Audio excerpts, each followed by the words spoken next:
Everybody just another minute to get logged in.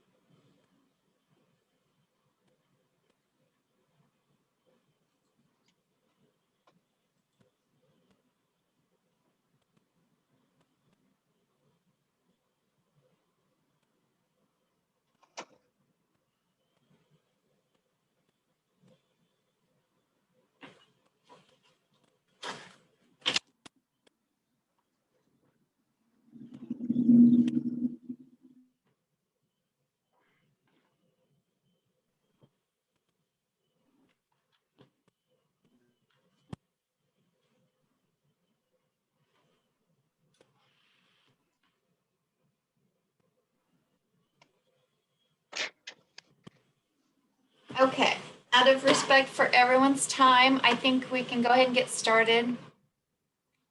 Thank you so much for taking time to attend the training. I am Renee Ritter with Housing Solutions. I'm the Grants and Funding Coordinator, and this is my first year coordinating the PIT count with Housing Solutions, but prior to this, I have coordinated the count for several years in the past at Community Service Council. So hopefully I can answer all of your questions today. Of course, it's a new year for everything after having the pandemic. So we'll just do the best that we can. And then I'll save questions for at the end, if that's okay with everyone. All right, so the 2021 PIT count will be, on January 28th of this year. It will start on January 28th on Thursday at noon.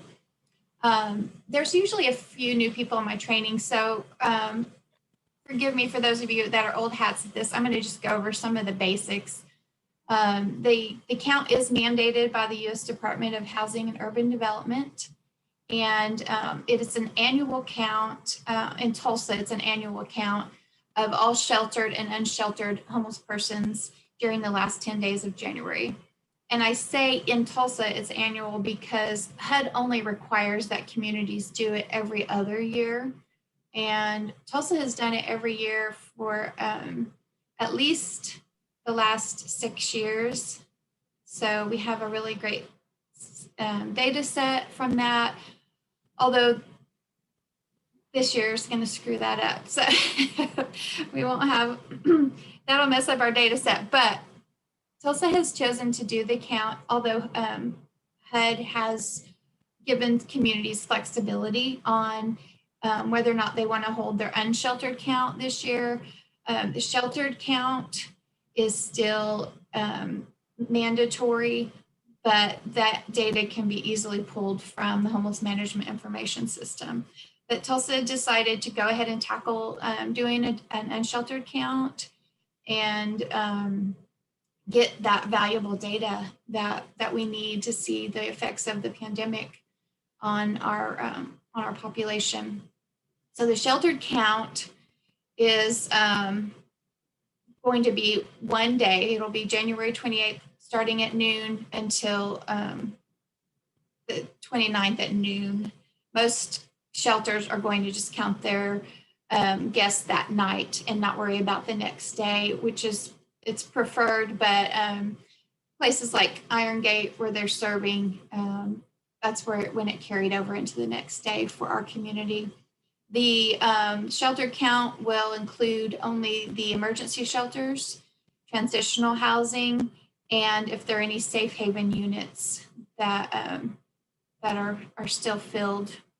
Our community doesn't have very many safe haven units, but we might still have a few that are filled.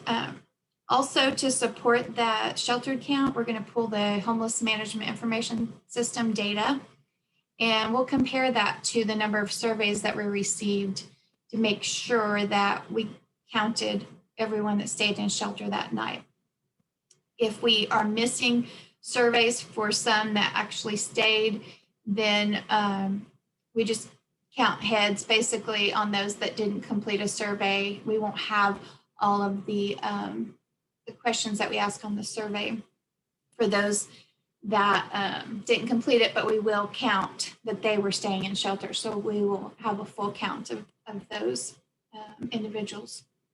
Then the unsheltered count this year, due to the pandemic, we decided to do it over a 5-day period.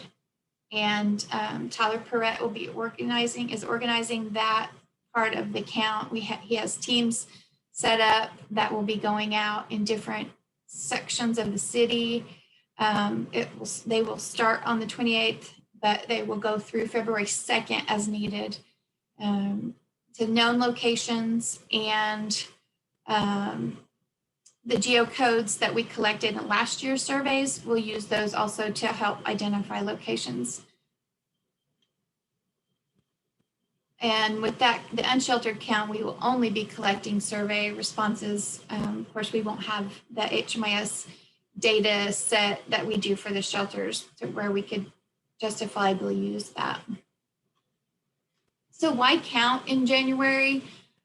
Interviewing people that are in unsheltered locations in January during the winter months can provide a more precise count of people who are unable or unwilling to access emergency shelter or other crisis response systems. Also, conducting the count during the end of the month, it helps count people who cycle in and out of homelessness and who may be able to pay for temporary housing at the beginning of the month, may not be able to by the end of the month. And then also for setting local benchmarks to measure changes in the needs at the community level, which ultimately helps determine what interventions are needed for us to be more effective. And that local data for, like I said, the historical data is on Housing Solutions website. If you ever want to go and look at that data, then you can see the trends for pre-pandemic point in time counts. Who do we count? Like I said, we're going to be counting those that are sheltered and unsheltered, but they must be literally homeless. And so we'll talk about a little bit later the survey, the wording on that to help us determine if we come across someone that's unsheltered, whether or not they are literally homeless or if they're just out visiting a friend or something like that. We've seen that before. And then we also count individuals and families who are enrolled in our local rapid rehousing programs, but not yet in permanent housing. We don't count those that are in permanent housing.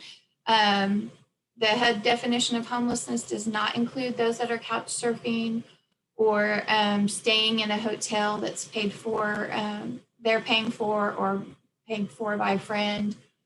And then rental housing that is assisted with rapid rehousing, we won't count them once they're moved in. Let's see, I was going to add another point here.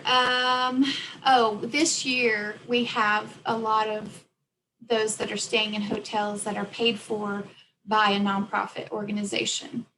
HUD does consider those individuals literally homeless. So if you have a program where you're housing or you're helping people stay in a hotel room with your nonprofit funds, then they need to be surveyed as well. So the survey, this is what the paper survey looks like, but also when you go into the electronic survey, which we'll do in a minute, you'll see a similar setup. So it has the where you put your agency name in and then your program name. If you have to use a paper survey, which we would prefer that to be a last resort, then you would just write in your agency name and your program name. If you're using the electronic survey, it'll populate, there would be a place for you to select. And when we get to the electronic survey review, please look for your organization name. And if you don't see that, let me know as soon as possible by email. So there's a script for you to use. Hello, my name is Renee. I'm volunteer conducting a survey about housing instability in Tulsa. have you ever taken this survey? Yes or no? Of course, if they say yes, then thank you for your time. If they say no, let them know participation is voluntary and all responses will be kept confidential. Would you like to help us by giving us 10 minutes of your time? And then on the unsheltered survey, it includes a list of where did you sleep on the night of January 28th.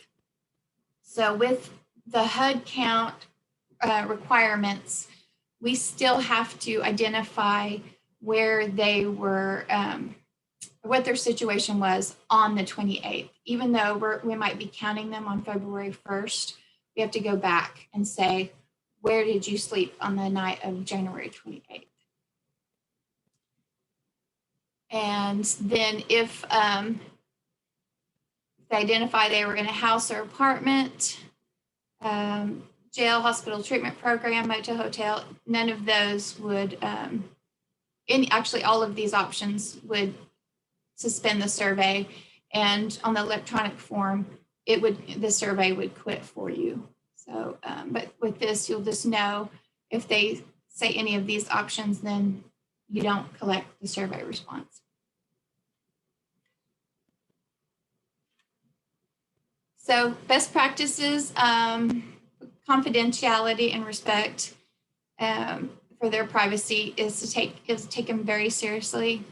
And they do have the option to say don't know or refuse. If that's the case, then skip the question, don't guess.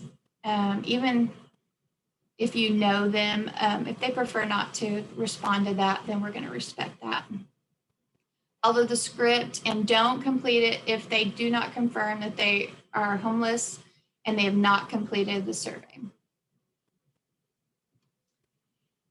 And be sure to introduce yourself. I mean, if you're in a shelter like Angie, I'm sure your people know you. You don't have to introduce yourself every time, but just as a best practice, you know, if you don't know, then please introduce yourself and explain what you're doing. Be sincere and caring.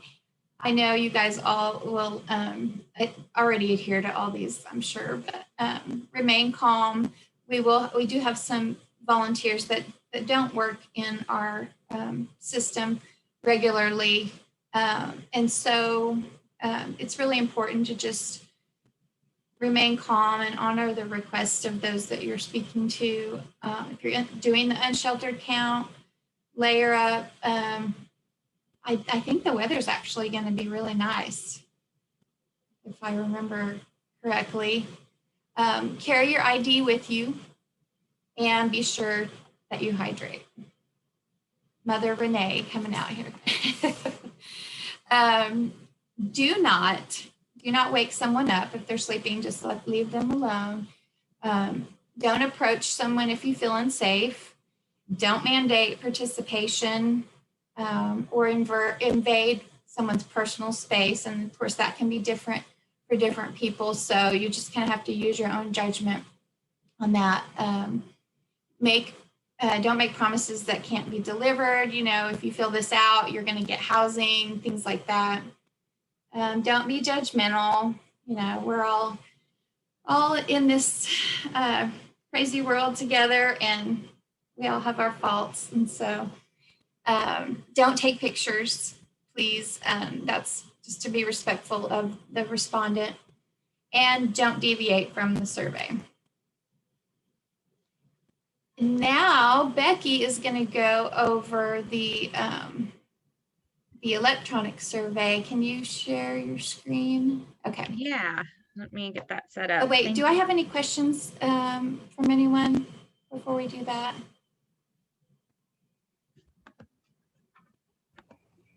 Hey, Renee. Thank you. Okay.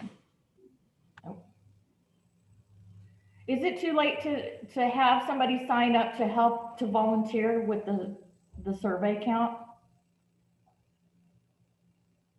Are you for unsheltered or sheltered? Unsheltered. No, I'll put, Renee, do you want to, while I'm talking, put Tyler's email in the chat? I can't hear you. It doesn't look like you're muted, but I can't hear you. Huh. Can anyone else hear me? Just me? I can hear you. Okay. I'm going to keep talking. we're good. Well, I'll put Tyler's email in the chat. Anybody that wants to volunteer for the unsheltered count, we can work through that and figure out how to make that happen. Thank you. Great, thank you. All right. Any other questions for Renee? Okay, so this is what, can everybody see my screen? This is what the digital survey looks like. And when you first log in, we'll be sending out a link to this to everybody, including the password, closer to the actual day. And you'll be prompted when you click on the link to put in the password, and it'll take you right here to the first page of the survey. And you'll indicate what program you're with. So I'm going to say that I'm with the Tulsa Day Center. And actually, I'm going to put City Lights. And we're with the Emergency Shelter Hotel. And same thing, the script is built in. This is timed out because I've had it open, but if you have your location settings on, it will automatically track the location that you're in, and that helps us map responses. We'll have a heat map for this. And then you ask them if they are willing to answer the survey. Yes. You hit next. And then it's the same as you would see on the paper, the same questions. Where will you sleep tonight? Let's say street or sidewalk. Next. And then name and date of birth. Joe Smith. 1, 2. And then if you say yes, you have a spouse or partner, it will automatically ask them the same questions as well. I'm going to put no for this one just for ease of time. Children, let's say yes. And then I have a female child and they are 14. And then if I wanted to add more children, I just press yes here and it would ask me the same questions again. There is room to list up to 10 children per household. If you have more than that, then you'll need to do a paper survey. And then this is one of the questions we added this year because we're trying to demonstrate the impact that both the eviction crisis and people experiencing homelessness are having in terms of accessing school for their children and how that's impacting each district. And so let's say that they should be at Tulsa Public Schools, or maybe they are currently enrolled in Tulsa Public Schools. And then we'll put in some demographics and 40 and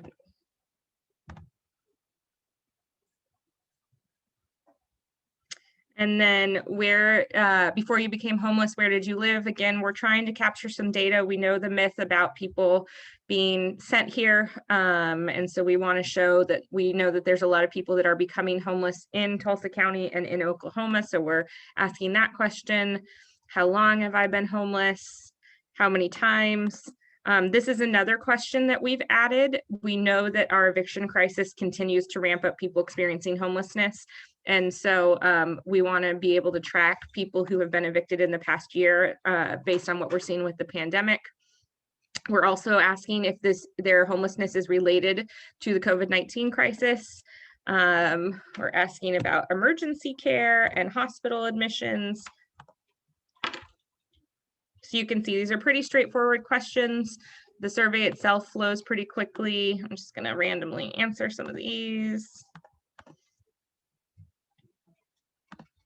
And if I say yes, I'm currently employed, it asks me full-time, part-time, or temporary.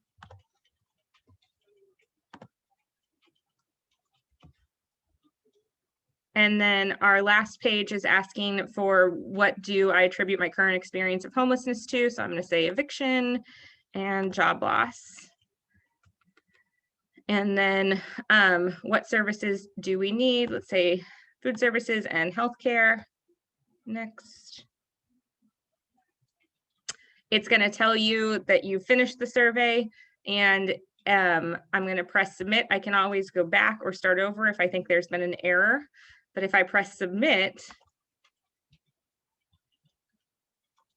The survey's automatically recorded, and then if this was the live survey, it would send me back to a fresh page so you can start a new survey with the next client. So it looks like there's a lot of activity in the chat. Those are just people arriving. So I'll open it up. Are there any questions about the survey tool?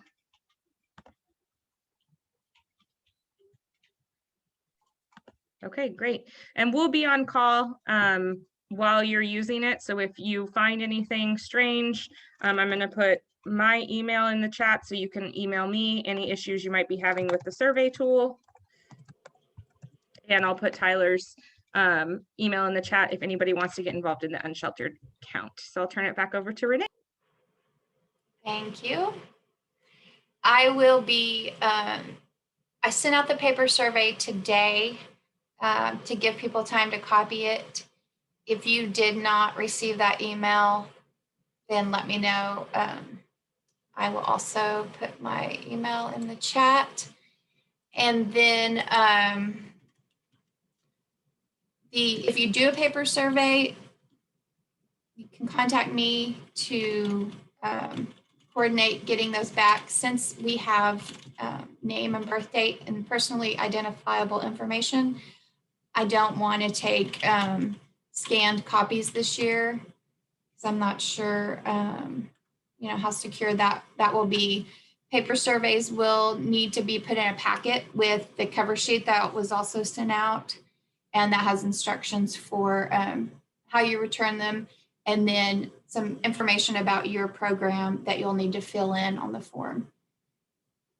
And then the link for the electronic survey, I couldn't hear Becky at the beginning, so I apologize if this is a repeat, but that will be sent out on Thursday morning, and it does have a password. So the password will be sent out with that email, and then you can let us know if you have any issues. Let's see.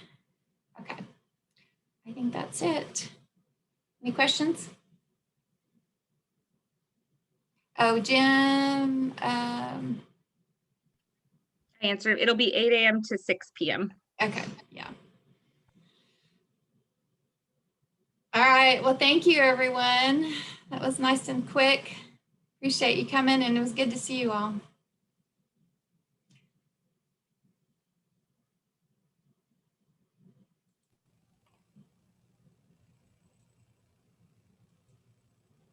Thank you, guys. Thank you. Thanks. Bye. Bye. He said thank you earlier, and I'm like, I don't